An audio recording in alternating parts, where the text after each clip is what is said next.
Assalamualaikum warahmatullahi wabarakatuh. Perkenalkan, kami dari kelompok 4 mata kuliah analisis laporan keuangan ingin mempresentasikan mengenai rasio aktivitas yang akan dibawakan oleh saya sendiri dan rekan-rekan saya. Saya Sufi Setiati, saya Erika Manarisa, saya Sufi Dianti, saya Rahma Dezekia, saya Alvin Sendiri.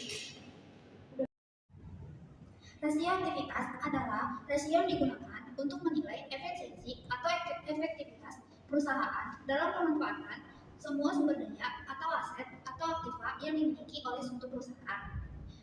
Rasio aktivitas merupakan salah satu macam-macam rasio yang melakukan perbandingan antara tingkat penjualan dan investasi pada semua aktiva yang dimiliki sehingga fungsi akuntansi keuangan bisa berjalan dengan baik. Selanjutnya ada tujuan rasio aktivitas. 6 tujuan rasio aktivitas yang pertama yaitu untuk menghitung lamanya perusahaan dalam menagih piutang ke kreditur selama satu periode. Yang kedua, untuk menghitung rata-rata hari dari penagihan utang atau day of receivable. Yang ketiga, untuk menghitung beberapa hari rata-rata persediaan barang yang tersimpan di dalam gudang. Keempat, untuk mengukur berapa modal kerja yang berputar dalam suatu periode. Yang kelima, untuk mengukur perputaran aktiva tetap dalam satu periode. Yang keenam, untuk mengukur aktiva perusahaan dalam penjualan. Jenis dan rumus perhitungan rasio aktivitas. 1. Rasio total aset turnover. Jenis rasio ini menilai aktivitas aset serta kemampuan perusahaan dalam menghasilkan penjualan berdasarkan asetnya.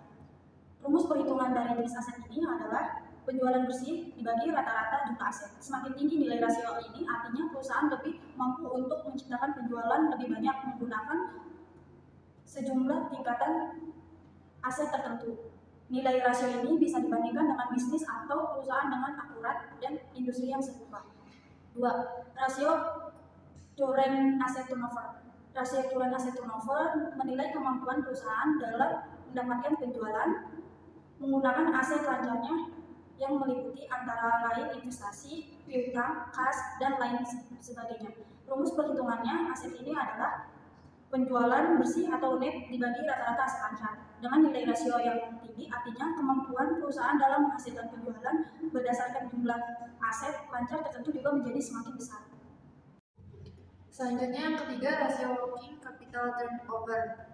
Jenis rasio ini bisa disebut juga pula sebagai perputaran dari modal kerja dan dihitung untuk menganalisis likuiditas. Rumus perhitungan jenis rasio ini adalah penjualan dibagi rata modal kerja. Menggunakan rasio ini, total dana yang diperlukan untuk mendapatkan tingkat penjualan yang telah ditentukan bisa diketahui karenanya tingginya modal kerja berpeluang menjadi indikasi penggunaannya secara menentukan dan penjualan perlu menyesuaikan modal kerja. 4. Rasio account receivable turnover. Jenis rasio ini bisa digunakan untuk menilai kemampuan piutang yang dapat diubah perusahaan menjadi dana tunai. Rasio perhitungan likuiditas. Piutang ini bisa dihitung menggunakan rumus ini. Penjualan bersih dibagi rata piutang bersih.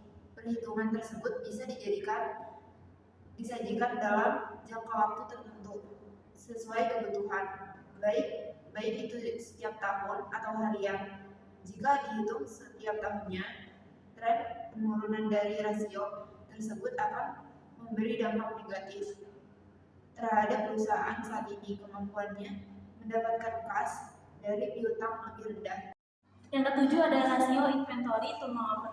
Dengan menggunakan rasio ini, perusahaan mampu mengetahui lama waktu yang dibutuhkan untuk mengubah stok menjadi penjualan.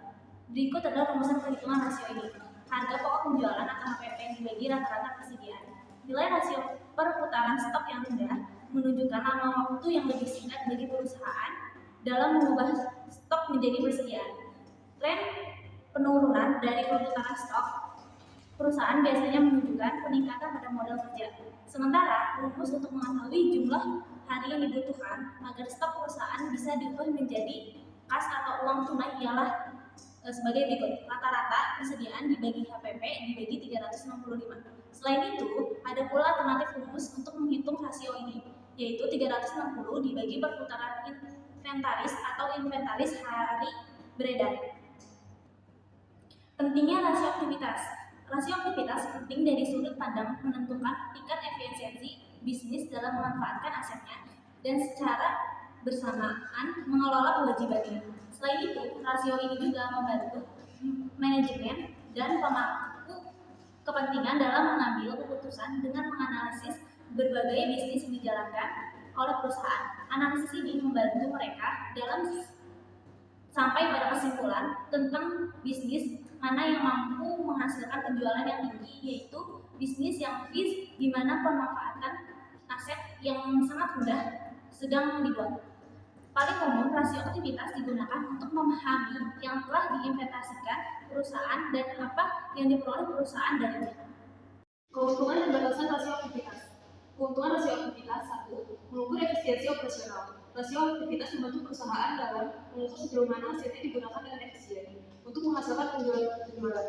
Rasio ini dapat membantu mengidentifikasi apakah perusahaan dapat memaksimalkan penggunaan asetnya atau tidak.